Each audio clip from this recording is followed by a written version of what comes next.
రెండు నామకరణాలు చేసి ఆయన గారు శాంక్షన్ ఇచ్చి దానికి కావలసినటువంటి కార్యక్రమాలు ఆ ప్రభుత్వంలో మొదలైనవి. దానికి కావలసినటువంటి మోటార్లు పైపులు దిగుమతి చేసుకున్నారు. కానీ ల్యాండ్ ఎక్విజిషన్ కానీ మిగతా కార్యక్రమాలు లేకపోవటం వల్ల మళ్ళీ వచ్చినటువంటి ప్రభుత్వం ఆనాడు సీతారామ ప్రాజెక్టుగా రాజీవ్ సాగర్ అలైన్మెంట్తో పాటు దాన్ని డిసైడ్ చేయడం జరిగింది. రోళ్లపాడుని బ్యాలెన్స్ రిజర్వాయర్ చేసి రాజీవ్ సాగర్ అలైన్మెంట్లోనే వైల్డ్ లైఫ్ని తప్పించి అక్కడ తీసుకొచ్చి రోళ్లపాడు లిఫ్ట్ చేసి అక్కడ నుంచి బయ్యారం పెద్ద చెరువుకి లిఫ్ట్ చేసి పెద్ద మొత్తంలో గిరిజన ప్రాంతం మొత్తానికి ఆయకట్టు వచ్చేటట్టుగా దీన్ని ఫైనల్ చేశాము. సబ్సిక్వెంట్గా మొన్నటి టర్మ్లో ఆ డిజైన్ని మళ్ళీ మార్చి సాంకేతిక కారణాలు చెప్పారు, లేదు ఇంకా కొన్ని క్లియరెన్సుల కోసం చెప్పారు. ఈ రకంగా దీన్ని ఫైనల్ చేసి లిఫ్ట్లన్నీ కూడా పూర్తయినాయి.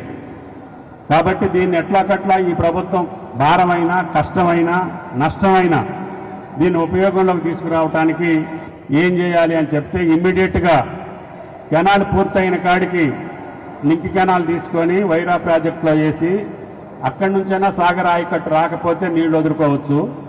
తర్వాత రెవెన్యూ మినిస్టర్ గారు చెప్పినట్లుగా ఈ లోపుగా హెడ్ వర్క్స్ నుంచి థర్డ్ పంప్ వరకు ఎక్కడైతే మీకు డిస్ట్రిబ్యూటరీ సిస్టానికి అవకాశం ఉందో మీరు ఆయకట్టు డిజైన్ చేసి ఉన్నారో దానికి డిస్ట్రిబ్యూటరీ సిస్టానికి టెండర్లు పిలిస్తే ఈ మధ్య భూభాగంలో కూడా కొంత వస్తుంది. అదేవిధంగా కొత్తగూడెం నియోజకవర్గంలో కూడా తక్కువ ఆయకట్టు ఉంది. ఇందాక రెవెన్యూ మినిస్టర్ గారు చెప్పినట్టుగా హెడ్ వర్క్స్లో లిఫ్ట్ ఇరిగేషన్స్లో పెద్ద ఆయకట్టు రాదు. అయినా సరే సింగభూపాలం కానీ ఇంకా అక్కడ ఉన్నటువంటి పంట వేసుకోగలిగినటువంటి భూములకి ఏ అవకాశం ఉన్నా దాన్ని కూడా రీసర్వే చేసి దాన్ని కూడా కొద్ది పరిశీలన చేసుకొని ఇంకా ఎక్కువ ఆయకట్టు ఆ ప్రాంతంలో వచ్చేటట్టుగా. ఫారెస్ట్లో మనం ఆయకట్టు తీసుకోలేం, కానీ ఇంకా మిగిలినటువంటి ఇప్పుడు వరి పొలాలు ఉన్నాయి, చెరువులు ఉన్నటికి ఎక్కడికైతే తీసుకెళ్ళగలుగుతామో ఈ నీళ్ళని కొత్తగూడెం నియోజకవర్గంలో కూడా తీసుకెళ్ళాలి.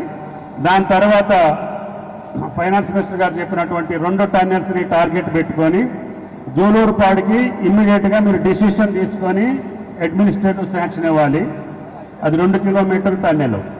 అది అయిన తర్వాత 10 కిలోమీటర్ల ఫారెస్ట్ క్లియరెన్స్ ఉంది పాలేరుకి వెళ్ళాలంటే. పాలేరు 3rd టన్నెల్. సత్తుపల్లి ట్రంక్లో 1 టన్నెల్ ఉంది. ఇది సత్తుపల్లి ట్రంక్ 1 ఇయర్లో పూర్తి చేయవచ్చు అని చెప్పారు నాకు. దానికి ల్యాండ్ ఎక్విజిషన్ కొద్దిగా అమౌంట్ ఉంది. ఆ అమౌంట్ ఇస్తే సత్తుపల్లిలో ఎక్కువ ఆయకట్టు వస్తుంది. రెడ్డి గారు 1,00,000 పైన వస్తుంది. 1,50,000 ఆ కొద్ది అమౌంట్కే వస్తుంది. ఆ టన్నెల్ పని జరుగుతుంది.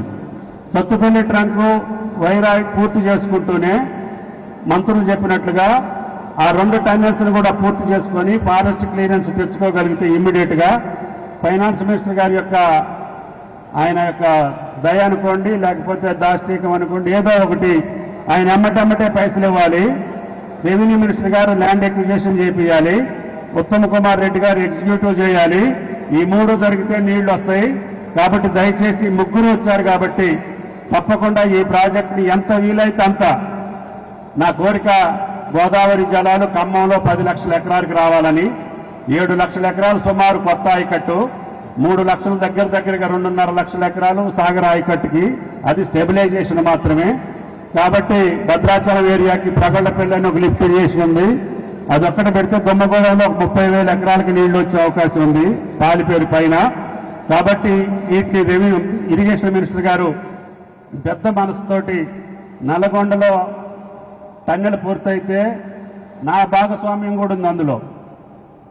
ఎస్ఎల్బీసీలో కానీ ఫ్లడ్ ఫ్లో కెనాల్లో కానీ అన్ని నాగార్జున సాగర్ ప్రాజెక్ట్ లిఫ్ట్ ఇరిగేషన్స్లో కానీ నాకు భగవంతుడు ఇచ్చినటువంటి అవకాశం మేరకి నల్లగొండ ఫుల్ ఫ్లెడ్జెడ్ ఇరిగేషన్ ఎక్కువ అయ్యేది నల్లగొండ అవుతుంది.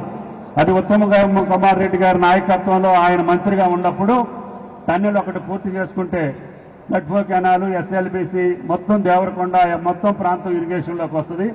నేను సంతోషపడేది నాకు ఈ 2 జిల్లాలు రాజకీయ అనుబంధం ఉంది, మన అందరితో అనుబంధం ఉంది.